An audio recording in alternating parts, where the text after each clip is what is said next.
Oi, Jorge, bom Tudo bom? dia! Tudo bom? Bem, e você como vai? Tudo bem, graças a Deus. Que coisa boa falar com você. Cadê Gigi?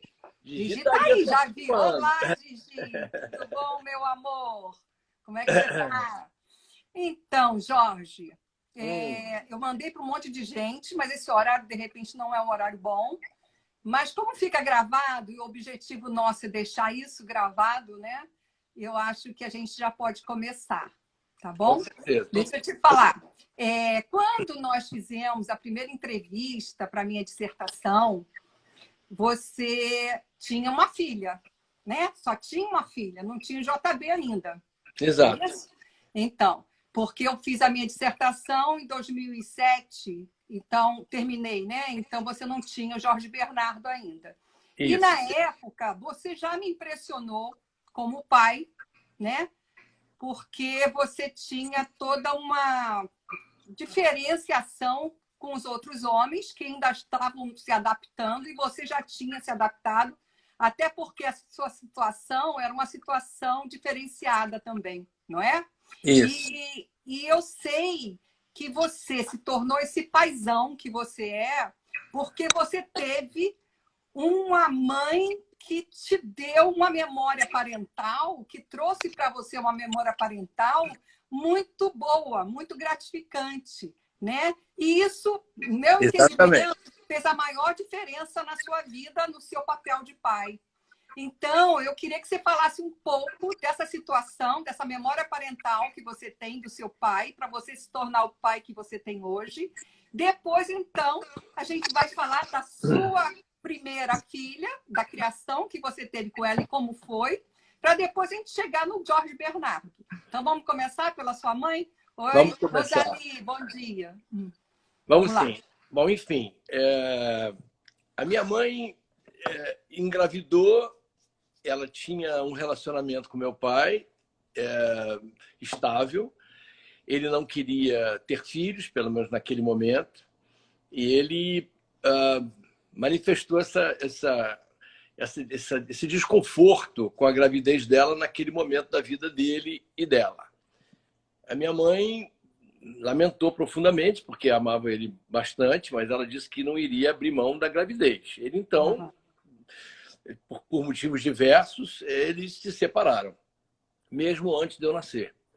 E a minha mãe enfrentou sozinha essa gravidez, e eu vim ao mundo aí cercado de muito amor por ela, pelas minhas irmãs, que já existiam. Tenho uma irmã 20 anos mais velha que eu e uma irmã 7 anos mais velha que eu, de outro relacionamento da minha mãe.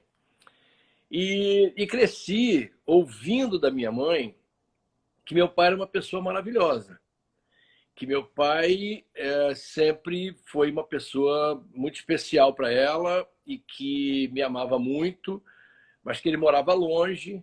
E eu vi meu pai muito poucas vezes na minha infância. Era muito raro dele me visitar. E ele tem o melhor amigo dele, que foi meu padrinho de batismo,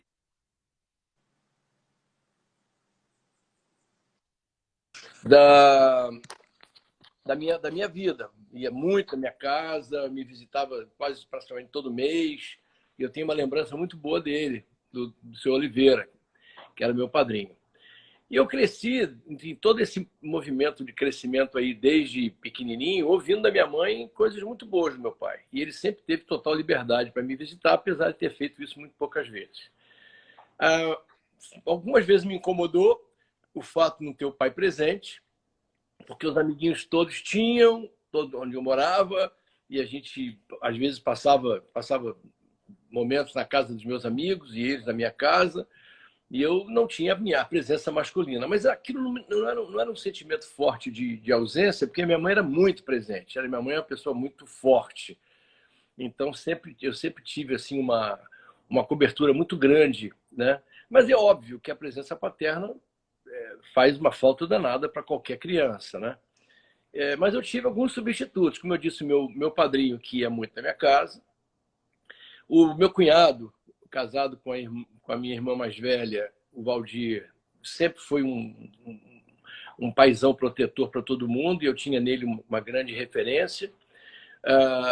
o meu cunhado mais jovem, né, que é 7 anos mais velho do que eu, também já era um adulto quando eu era no início de adolescente. Eu com 10, 12, 13, ele já tinha praticamente 20, então eu já o via como adulto. E mais tarde veio a ter realmente uma influência muito grande também na minha formação como pai, porque ele é um pai magnífico. E eu fui substituindo. Tive um padrinho também de casamento que foi super carinhoso comigo e me chamava de filho. Então, na verdade, eu tive vários processos de substituição paterna, pelo menos do ponto de vista afetivo, né? E me sentia amado e protegido por eles também. Mas, na verdade, a minha mãe foi o grande suporte, o grande porto seguro nessa relação de ascendência, né? De descendência, perdão, porque foi ela que me mostrou todo o cuidado que a gente deve ter com os filhos, todo o carinho que a gente deve demonstrar para os filhos e todo o sacrifício, que na verdade a gente fala sacrifício porque às vezes a gente deixa de fazer alguma coisa pelo filho, mas não é um sacrifício, é uma coisa muito prazerosa quando a gente faz para os filhos. E eu acredito que eu desenvolvi, talvez baseado nesse desconforto de não ter um pai presente, um cuidado muito grande de me preparar para ser pai. Então, eu sempre quis ser pai. Eu sempre quis ter filhos. E no meu primeiro casamento, nasceu a Samantha. A Samantha foi a grande luz da minha vida, né? Foi o momento em que Jorge, mas antes que você entre na Samantha, o que eu queria que você falasse é a respeito dessa memória parental que a sua mãe deixou do seu pai para você. Porque isso, no meu entendimento, pelos meus estudos, fez muita diferença, porque não traumatizou você em relação ao papel do pai. Uhum. Porque se ela tivesse falado mal dele, provavelmente você podia mudar o seu percurso, entendeu? Com certeza, com porque certeza. assim, a mãe ela tem uma importância enorme nesse papel que o pai desenvolve junto ao filho. Porque Claro. se ela falar mal do pai, ele pode estar morando junto. É verdade. Esse filho vai ter um olhar diferente para o pai. Sem e dúvida. se ela der força, ainda assim, mesmo que ela dê muita força, o pai tem que ter muita vontade de ser pai. Ele tem que adotar o filho, né, como filho dele. Não basta ser pai, né, pela genética. Ele tem que adotar o filho como filho. Então, são dois movimentos importantes. O da mãe, que permite que o pai realmente seja pai, né? E o do pai, que precisa desejar realmente ter esse filho e acolher esse filho, né? Isso. Então, era isso que eu queria que você falasse nesse primeiro momento, da sua mãe, que eu me lembro que eu assisti uma live com você e você quase chorei, porque foi tão lindo o que você falou dela, que me levou a lembrar também do meu momento de pesquisa, né? E aí eu queria que você falasse isso, de como ela falava para você dele, apesar de todas as mágoas que ela poderia ter guardado. Não passou para você, entendeu? Não passou. E quer dizer, eu só vinha saber da história que ele me rejeitou ainda antes de eu nascer, muito mais tarde, não foi pela minha mãe. A minha mãe talvez tenha tido 90% pelo fato dela ser uma pessoa muito, muito, muito brilhante nesse sentido e assim, genial de ter percebido que ela precisava fazer isso comigo, mas também porque ela amou meu pai até o último dia. Ela foi o grande amor da vida dela, com certeza absoluta. E ela sofreu muito. Depois eu percebi isso, né, ao longo do tempo. Porque ela nunca mais teve nenhum namorado, nunca mais teve nenhum outro relacionamento. E eu digo que eu tive a confirmação de que ela o amou até o último momento quando eu me casei em 1980. Veja, eu nasci em 52, tá?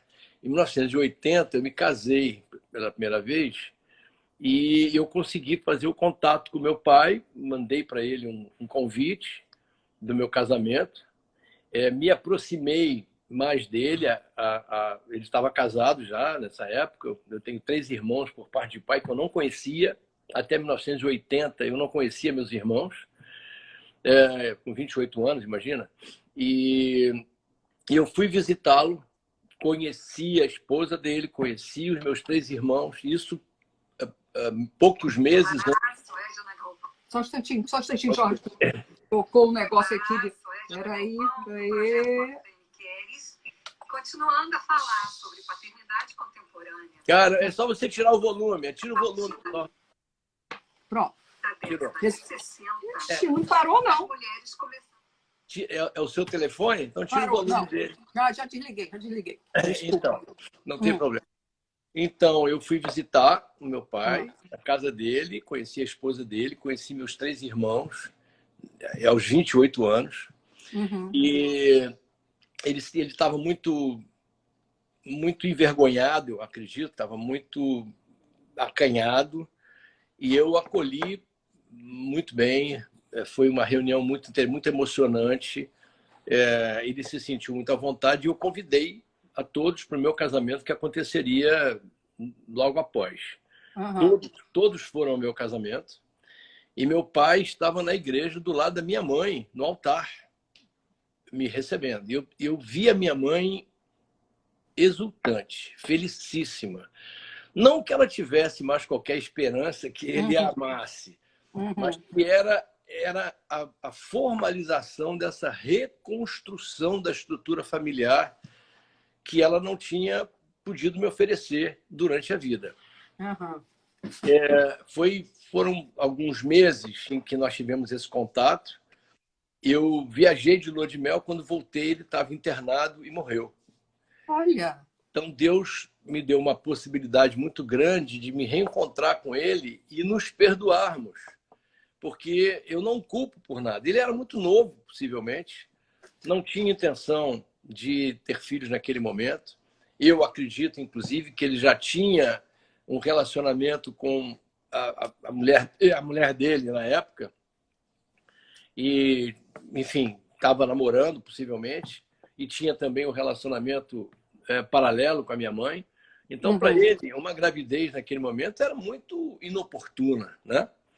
E eu não culpo, sinceramente. Eu acho que eu posso admitir que ele foi fraco na medida em que não conseguiu segurar a situação criada também por ele, porque ninguém engravida sozinho, né? Claro. Mas ele me reconheceu no cartório, ele colocou o nome dele na certidão, então ele assumiu a paternidade, mas desapareceu do ponto de vista afetivo. Ele assumiu somente legalmente, né?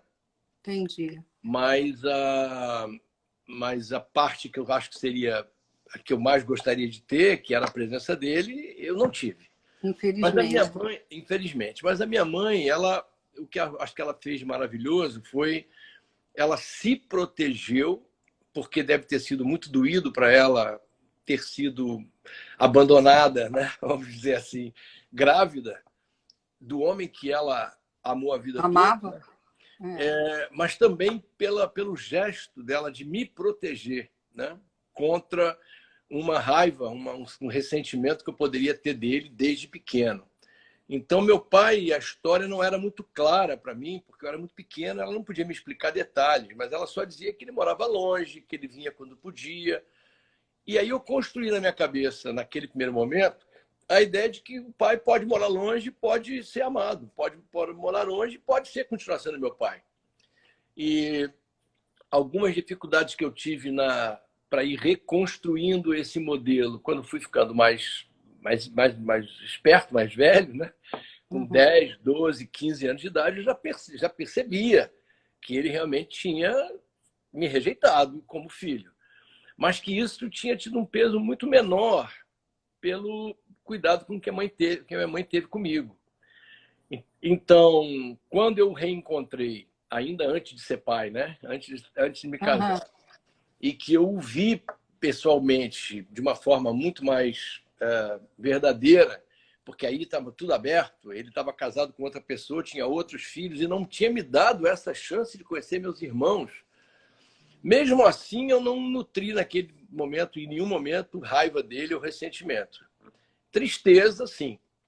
Ele era um homem muito reservado, né? Ele não era um cara expansivo. Eu sou muito expansivo, eu sou muito brincalhão. Ele não, ele era um cara muito, muito reservado. Mas eu o vi sorrir de verdade quando eu estava reunido com os meus irmãos por parte de pai. Uhum. E eu tive um sonho, depois que ele morreu, um sonho muito lindo com ele, em que foi nesse sonho, efetivamente, que eu acho que a gente se uniu em almas novamente, porque ele tinha morrido e eu sonhei que eu estava na casa dele, no mesmo ambiente que eu tinha estado, na verdade, lá com eles todos, Uhum. e que ele não estava na sala naquele momento, estavam só as outras pessoas todas, a esposa dele, meus irmãos, e ele veio do lado de fora da varanda e atravessou pela parede a figura dele. Olha. O sonho, aquilo ali foi para dizer, eu não estou mais aqui, tanto que porque ele podia ter entrado pela porta, e teria sido um sonho realista, né? Sim, sim, Realista. sim. Ele passou pela parede, estava iluminado e estava sorrindo para mim. Uhum. E eu acho que ali disse, eu te amo como filho, apesar de não ter tido a oportunidade de ter convivido com você, mas seja muito bem-vindo na minha casa, né? Então aquilo foi um momento de muita beleza para mim, porque eu percebi tudo que a minha mãe fez. E Pra... meio que fechou a sua história, né, com isso, né? Com esse sonho, você meio que fechou e conseguiu elaborar essa história na sua cabeça. Mas principalmente eu acho todo o trabalho que a minha mãe teve para que eu chegasse ali e aceitasse esse perdão dele. Sem dúvida. E Sem dúvida.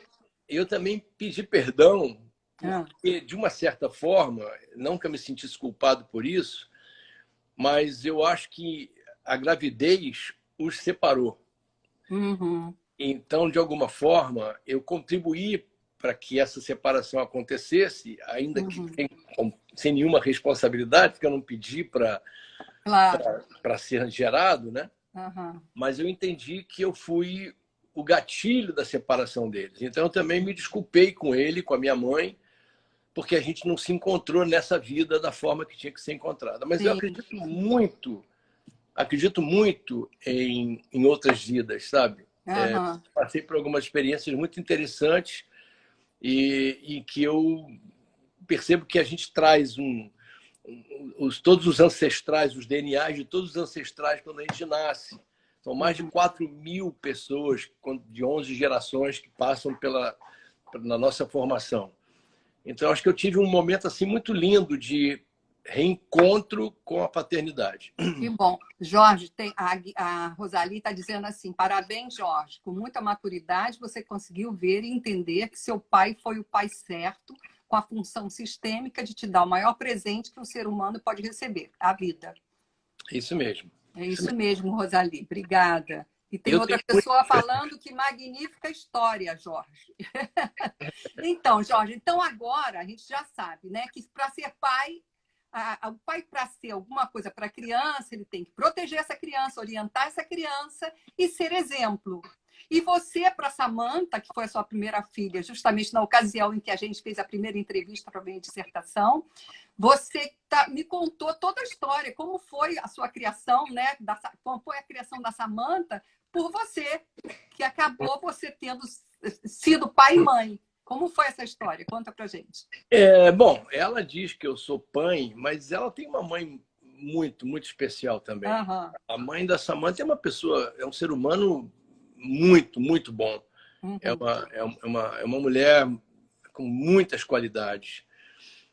Nós nos conhecemos, ela muito jovem, eu também era jovem, 23, 24 anos.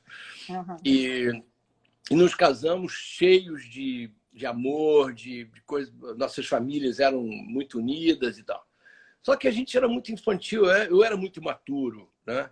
E eu comecei a ter uma carreira ascendente profissionalmente e dediquei muito à carreira. Eu trabalhava numa empresa muito grande, na Varig, e eu viajava muito e acredito até que tenha permitido que isso subisse um pouco na minha cabeça em termos de prioridade.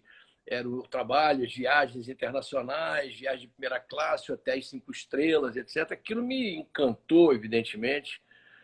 E acho que nós dois negligenciamos a relação amorosa. A relação afetiva foi mantida e é mantida até hoje.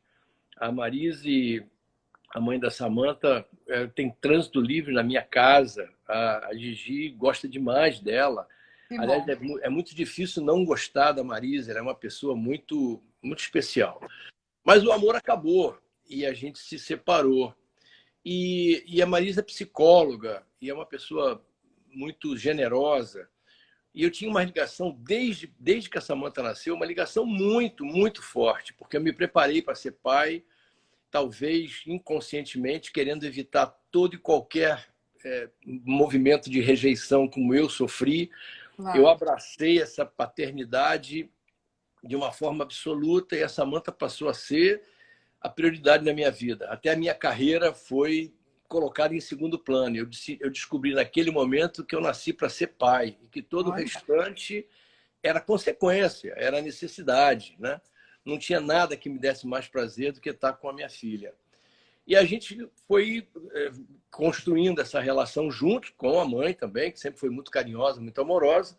Mas quando a gente resolveu se separar, eu não tive nenhuma dúvida de perguntar nada. Eu, de forma amigável, saí de casa, fui morar em outro lugar, via minha filha todos os dias, porque a mãe permitia que eu visse toda hora que eu quisesse. Nem Que sei se bom. isso é o melhor ou o pior, mas é assim que a gente fez. Uhum. Muito Não era bom. uma guarda, não era uma guarda compartilhada, mas eu tinha total liberdade de ver a hora Uhum. que eu quisesse. E um dia, a minha filha disse para mim que queria morar comigo. Ela tinha 5 anos. Olha. E eu disse para ela que aquilo era maravilhoso, mas que a gente tinha que conversar com a mãe dela. E ela disse: eu já conversei com a minha mãe. E a minha mãe concordou. Aí eu disse: tá bem. Aí continuei a conversa falando de outra coisa e liguei para a mãe dela depois. E a mãe dela disse: não, eu concordo. Eu acho que se ela está querendo, a gente tem que permitir, porque se ela não gostar dessa experiência, ela volta para casa. Eu disse: não, assim eu não quero. Eu não quero ser o refúgio quando você disser o não. E aí você será o refúgio quando eu disser não. Ela tem que aprender a conviver com as coisas positivas e negativas de onde ela estiver. E eu só concordo que ela venha morar comigo. Se você concordar que ela venha morar comigo, ela só voltará a morar com você se eu não quiser mais, se eu não conseguir mais gerenciar Tá esse com ela. processo. Uhum. Aí ela concordou. Aí eu combinei com a Samantha de que não seria naquele momento, que ela queria vir imediatamente. Ele disse: olha, a gente está em agosto, setembro, no final do ano, quando terminar suas aulas na escola, a gente faz essa mudança, porque vai ter que mudar o ônibus da escola, vai ter que mudar um montão de coisas que a gente... E a Samantha concordou. E aí eu continuei vendo sempre, continuei estar sempre em contato com ela todos os dias que eu queria. Fim de semana passava comigo, às vezes passava com a mãe. E um determinado dia ela me pediu para buscá-la para almoçar. E eu trabalhava na Ilha do Governador, lá no Galeão, na Varig. E aí eu falei: não estava programado o almoço. Não, eu vou pegar você para almoçar. E aí saí de lá, fui para Copacabana, peguei ela. Quando ela desceu, ela veio com uma malinha na mão. Aí eu nem perguntei nada, ela entrou no carro: onde é que você quer almoçar? Ela falou: eu quero naquela churrascaria, ela adorava ir numa churrascaria comigo que tinha ali em Copacabana. Aí nós fomos para lá, sentamos, etc. A Marinha ficou no carro, evidentemente. Nós sentamos. Falei: eu vou no banheiro, você já vai pedindo aqui o que você quer. Fui lá, lavei a mão, voltei. Quando eu voltei, tinha lá Coca-Cola no copo para mim e para ela. E ela disse assim: eu quero fazer um brinde à nossa nova vida. Olha. Aquilo me deixou assim, cara, completamente. Eu falei: pô, com certeza, vai ser maravilhoso e tal, lá. Com 5 anos, Jorge? Ela já ia fazer 6 anos, exatamente. Que isso? E aí ok. Aí eu deixei ela na escola e liguei para a mãe dela. Disse: olha, eu combinei. Ela combinou comigo que eu já ia buscá-la na escola hoje para ir lá para minha casa. A gente tinha conversado sobre isso, mas não conversou detalhes. Você tem certeza disso? Ela disse: não, não, não, não, não tenho certeza disso, não. Deixa que eu vou buscar ela na escola. Eu falei: tá bem. Aí eu, de qualquer forma, saí na hora de pegar na escola, fiquei parado lá do outro lado da rua olhando para ver, porque a mãe dela tem coisas maravilhosas, mas ela é distraída, às vezes esquecia de pegar a Samantha na escola. É um jeito assim bacana de ser desligada. Ela é uma pessoa desligada, mas é muito, muito, muito, muito amorosa. Mas eu vi ela chegar na escola, pegar a Samantha e ir embora no carro, aí eu fui embora para minha casa. E aí, no dia seguinte, a Samanta ligou para mim para dizer que conversou muito com a mãe, mas que ia morar mesmo comigo. E aí a mãe dela não teve jeito, ela já tinha concordado com a Samanta, concordado comigo, e aí eu peguei a Samanta e levei para minha casa. Só que eu morava num apartamento na Barra da Tijuca, era um apartamento de sala e quarto, super maneiro, moderníssimo, com uma varanda com a vista para o mar maravilhosa, mas era pequenininho, só tinha uma cama de casal, um sofá na sala. E aí ela foi lá para casa e eu disse, olha, não posso continuar morando aqui para minha filha dormir na cama de casal comigo, não faz o menor sentido. Ela tem que ter o espaço dela, eu tenho que ter o meu espaço. Daí eu aluguei um apartamento na Gávea, na Praça Santos Dumont, montei o apartamento todo para ela, com o quarto dela, com o meu quarto, com a nossa estrutura, e ela veio morar comigo e nunca mais deixou de morar comigo. Ela só saiu da nossa casa quando ela casou. E foi, enfim. Durante esse período, eu acho que a Marise sofreu muito, a mãe sofreu muito. É uma pessoa também muito contida. E ela sofreu muito, muito, muito com isso, com certeza, mas acho que ela abriu uma gaveta, botou isso lá dentro e fechou a gaveta para parar de sofrer, porque acho que é uma dor insuportável, né? Imagino. Ela foi morar no Espírito Santo, ela casou de novo, foi morar no Espírito Santo, e eu levava a Samanta para passar o fim de semana com ela, assim, de vez em quando, porque ela estava numa dificuldade financeira, não tinha como vir para o Rio de Janeiro, então eu trabalhava na Varig e eu levava minha filha para o Espírito Santo, entregava lá no aeroporto, pegava o avião, voltava para o Rio de Janeiro e depois ia lá buscar de novo. Fiz isso algumas vezes. Mas a mãe não foi, por motivos diversos, e não tem nenhuma culpa nisso, nem nenhuma mágoa nisso, ela não teve uma presença física, né, muito grande com a Samanta. Ela via muito pouco, ela não fazia comunicação com a Samanta, nem por telefone, nem de outra forma. A Samanta falava isso comigo, eu dizia, tua mãe está trabalhando muito, sua mãe te ama muito, e papapá. Exatamente o que sua mãe fazia com você. Exatamente o que a minha mãe fez comigo. Eu jamais fiz qualquer comentário negativo em relação à mãe dela. Inclusive, quando ela reclamava da mãe, eu dizia, não, a sua mãe não é nada disso que você está falando. Sua mãe é uma pessoa maravilhosa, te ama muito, mas ela deve estar passando por alguma dificuldade que não pôde vir. Aí a mãe foi morar nos Estados Unidos. Passou um ano e pouco lá. E perdeu contato, a gente nem falava com ela. Mas aí ela disse que voltaria no Dia das Mães, em maio do ano seguinte. E o tempo foi passando, pouquíssimo contato, e eu comecei a ver que a Samanta, toda vez que falava sobre esse assunto, ela dizia para todo mundo, a minha mãe me ama muito, a minha mãe me ama muito, a minha mãe me ama muito, que era uma forma dela se defender dessa sensação de não amor, né? Que eu não acredito nisso. Acho que a Marisa sempre amou muito a Samanta e só teve dificuldade mesmo de realizar isso. Mas eu sei que você, no caso da minha dissertação, como você cuidava sozinho da Samanta, você ficou com...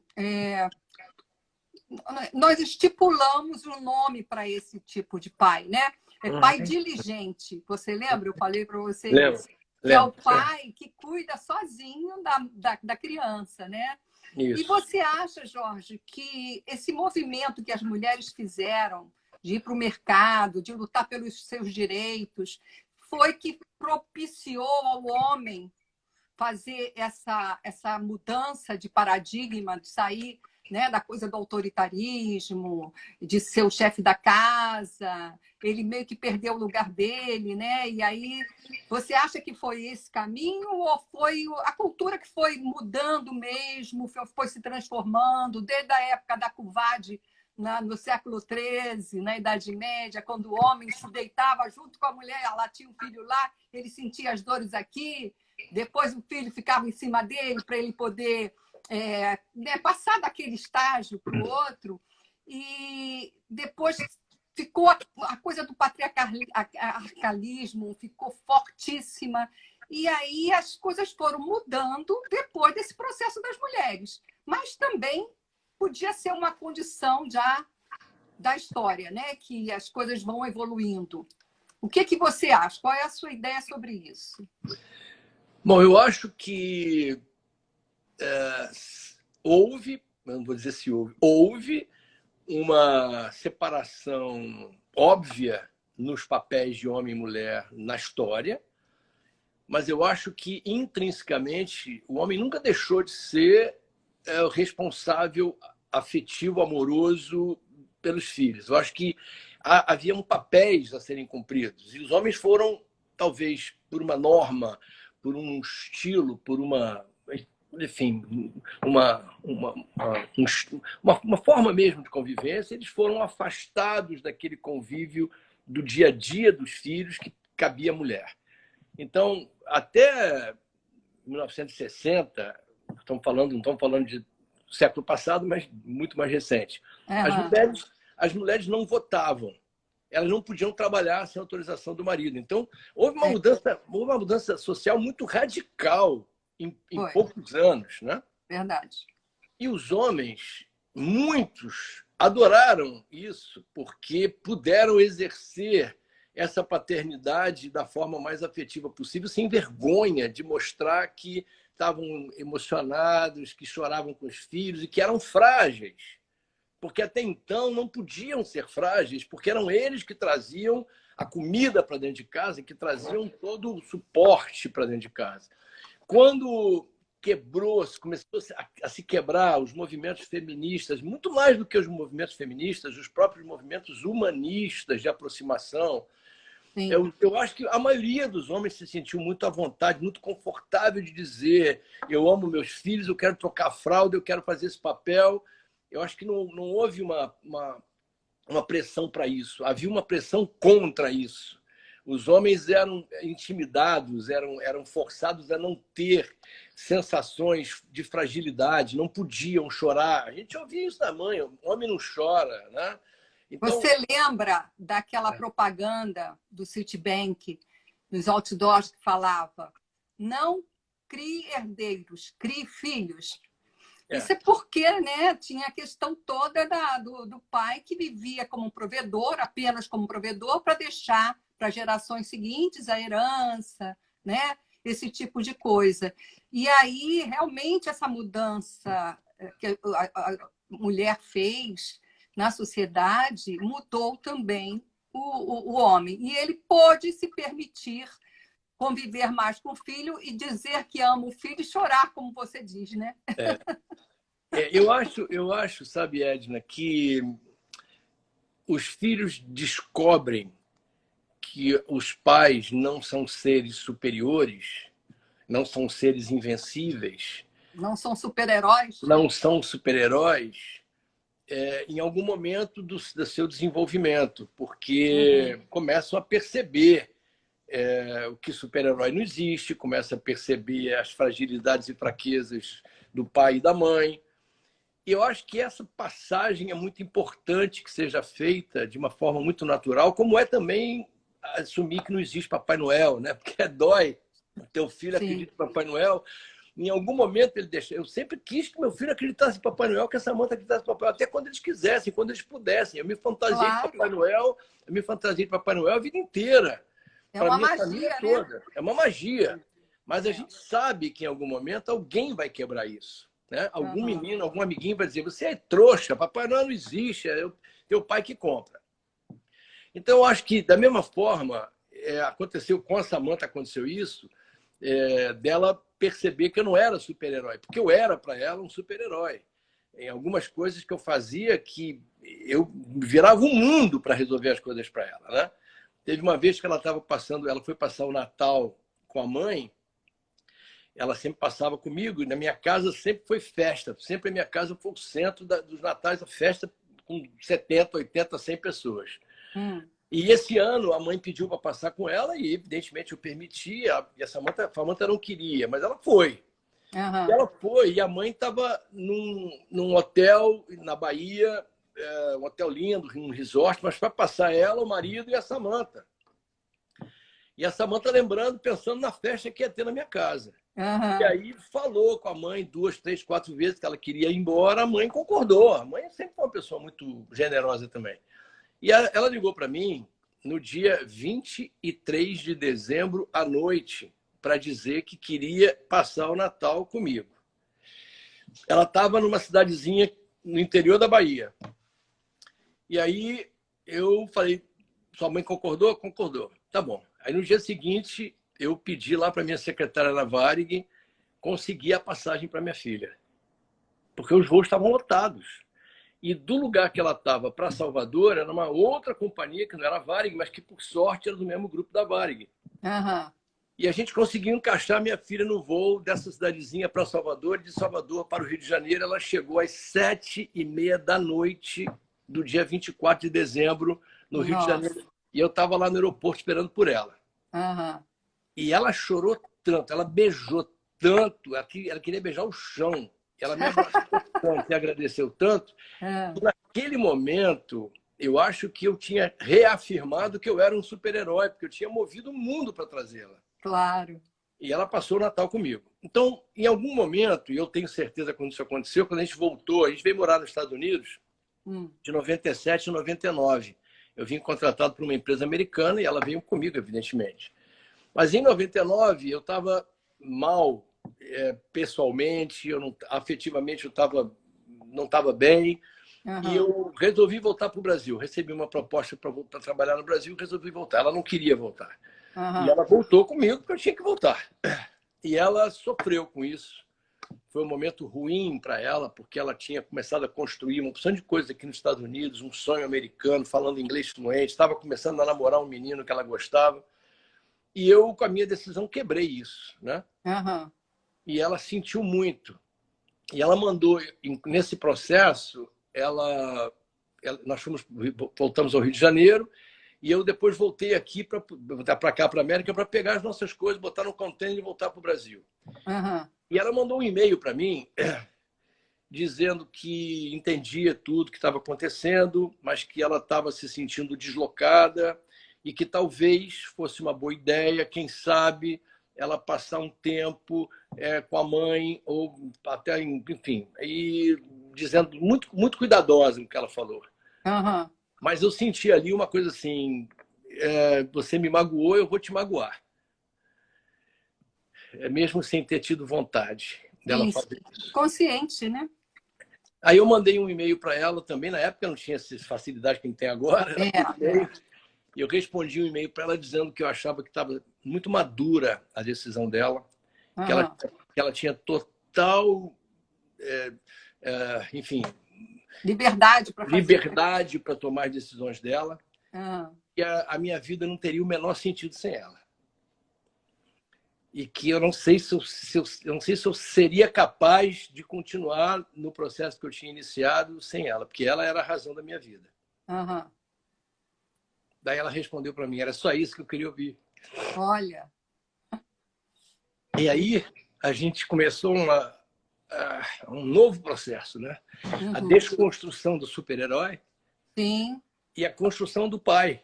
Do pai. Do pai que erra, que chora, que é frágil, que precisa do apoio dela. Maravilhoso, Jorge. Maravilhoso essa sua narrativa. Nossa Senhora, emocionante. Está todo mundo dizendo assim, que lindo, que lindo. Mas deixa eu lhe falar, Jorge.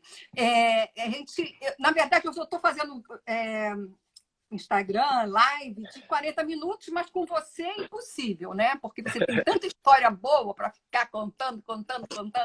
Eu queria agora, eu já sei da história da Samantha, a gente já aprendeu também um pouquinho mais hoje, mas eu queria agora que você falasse, depois que Samantha casou, você virou avô, mas ao mesmo tempo você casou com uma grande amiga minha e teve um bebê lindo, maravilhoso, que é seu filho também, é o seu segundo filho, e onde eu vejo você fazer tudo isso que você falou, que faz com a Samantha e muito mais. E eu queria agora que você falasse dessa segunda fase. Tá, antes de eu falar dessa segunda fase, eu quero falar que eu tenho outro filho, que é o Mário. É verdade, que é o filho da Gigi. Eu só não sou pai dele porque ele teve um pai. Sim. Um pai, enfim, presente, que ajudou a criar e que foi, enfim, faleceu, mas que, enfim, é um pai. O Mário tem uma memória muito positiva do pai dele, mas que eu tenho todo o cuidado com o Mário também, em ajudá-lo a compreender as coisas da vida, apesar de que ele já tem 30 anos, não é mais uma criança para eu ficar ensinando nada, mas eu sempre que posso, faço com ele um movimento de atender as carências emocionais dele, e mesmo afetivas e financeiras, o que eu posso. Ele gosta muito de você. Eu também gosto muito dele. É. Então, o Jorge Bernardo foi, digamos, a chave de ouro da minha vida como pai, né? Não que eu não possa ter outros, mas a gente nunca sabe, eu não estou planejando isso, nem a Gigi quer. Mas o Jorge Bernardo trouxe um outro sentido no momento da minha vida em que eu já estava... Eu tenho 68 anos agora, ele vai fazer 10. Então, eu tinha 58 anos quando ele nasceu. Então, já estava na estabilização da minha vida, não numa ascendente, né? Uhum. E ele me fez retornar aos 20, 25 anos de idade, em que eu sei que eu quero ter com ele todo o espaço para crescer junto com ele, ver a vida dele desenvolver, a vida dele florescer. Eu quero acompanhá-lo na universidade, eu quero ver ele casar, quero ser avô do filho dele. Nossa!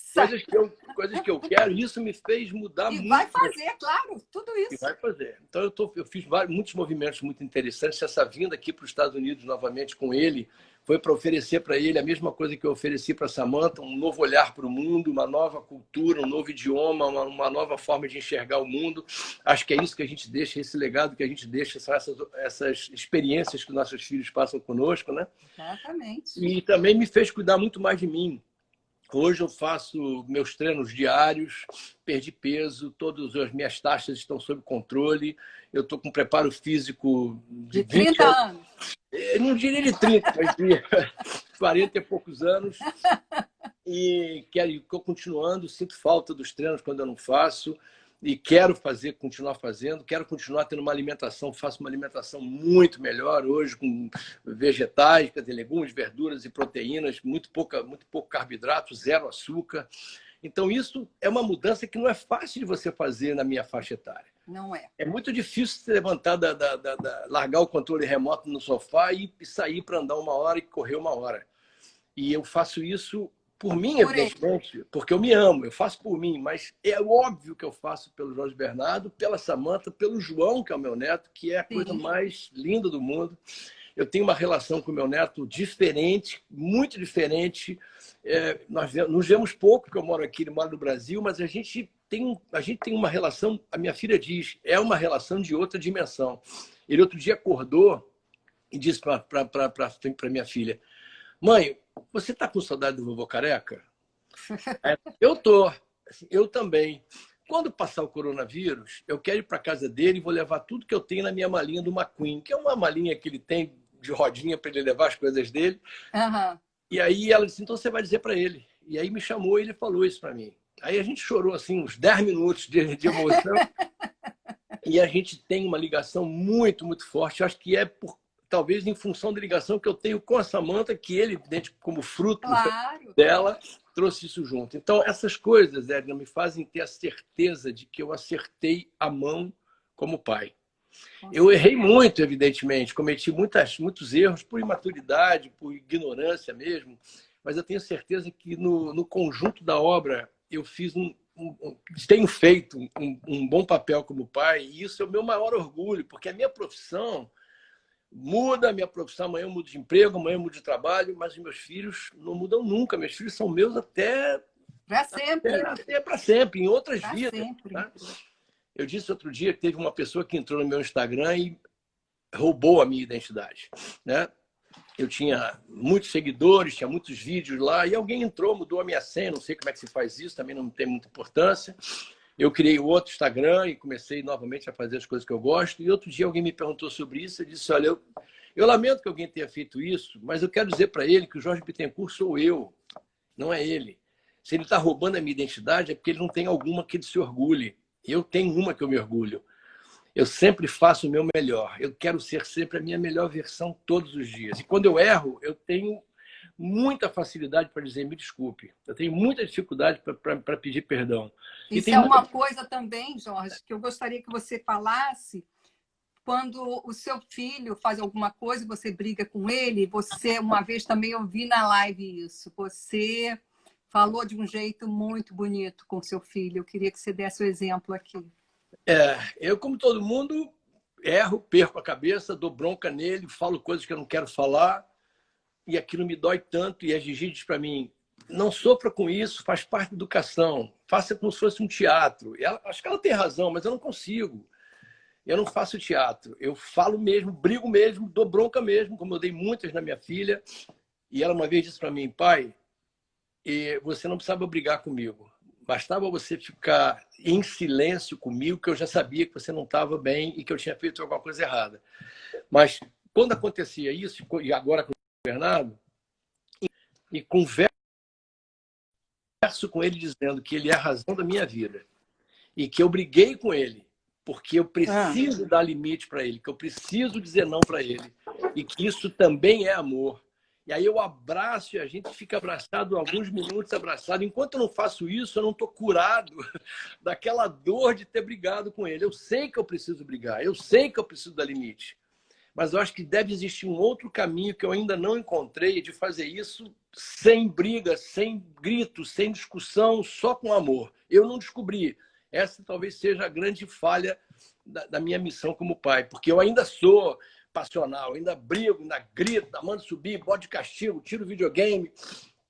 Eu Você acho que tem deve que existir. ler o livro Comunicação Não Violenta, do Marshall Rosenberg. Eu Ele conheço. ensina, instrui, nossa, coisas maravilhosas para a gente fazer com os filhos. Mas, assim, Jorge, você é contemporâneo meu, né? Então, você tem duas fases na vida como pai, né? Uma fase em que você teve que trabalhar com a Samantha sozinho, como pai e mãe, e essa fase que hoje você tem a ajuda da Gigi para dividir com você, né? Essa função aí. E eu acho que o Jorge Bernardo, como também a Samantha, foram agraciados pelo bem de ter você, a bênção de ter você como pai. Que você é o modelo de pai devido à importância que você dá à criação dos seus filhos. Então, eu acho que essa live de hoje não poderia ser representada por mais ninguém a não ser por você. Em termos do Dia dos Pais, ontem eu quis fazer essa coisa sobre a paternidade contemporânea e achei que você era a pessoa certa para falar isso.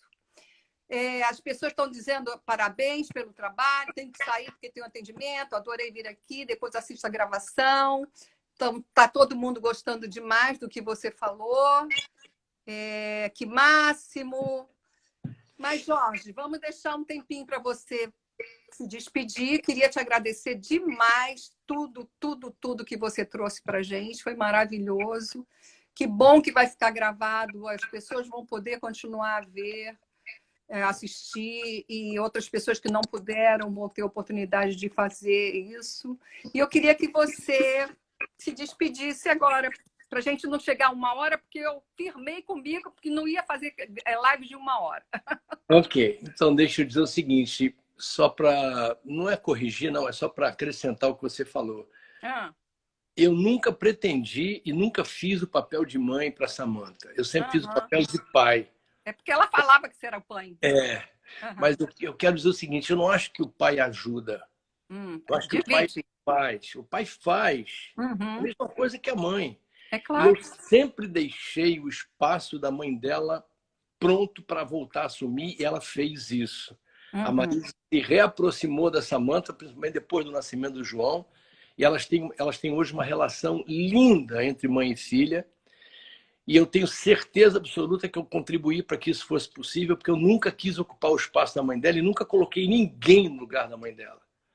Então eu sempre fui somente pai para ela, e sempre disse: a sua mãe está, de alguma forma, está dentro do seu coração e do meu, e nunca vai sair, e ela vai voltar de alguma forma para fazer parte da sua vida, e voltou. Então eu acho que essa coisa de dizer que o pai ajuda, que o pai faz o papel de mãe, eu não concordo com isso. O pai faz o papel de pai. O pai também, como a mãe, troca fralda, faz claro, comida. O pai inspira, faz né? Inspira, como diz a Renata. Eu saí da função de provedor, de protetor, de super-herói, e assumi a minha função de pai, que é aquela que eu acho que todo pai tem que fazer, que toda mãe tem que fazer, que independente do gênero, você é pai, você é mãe, você é tio, você é avô, não importa a sua relação com as crianças, A sua função é dar amor. É Sim. dar o porto seguro, é dar a compreensão, é tentar entender o mundo dele, porque uma criança de 3, 4 anos não pode ter a percepção que eu tenho da vida, então eu não posso falar para ele como se fosse um adulto. Então você, quando se aproxima do seu filho, quando você se doa para o seu filho, quando você faz com ele aquilo que você está no seu coração, você se torna o pai que você quer que ele seja. E é isso que eu acho. A mensagem é: seja pai antes que alguém adote seu filho. Isso, é isso mesmo. O amor acima de tudo, não é, O Jorge? amor acima de tudo. Em todos os gestos, ações, pensamentos, exemplos que a gente possa dar, né? É o amor. Isso. Então tá, Jorge, muito obrigada. Obrigado Obrigada a você. mesmo. Gratidão enorme ter tido Muito você. obrigado. Tá bom? Muito Beijo obrigado grande, mesmo. gente. Muito obrigada a vocês Muito obrigado também a que estão todos. assistindo. Obrigado a todos. Tchau. Muito obrigado. Fiquem com Deus. Você também. Tchau. Tchau.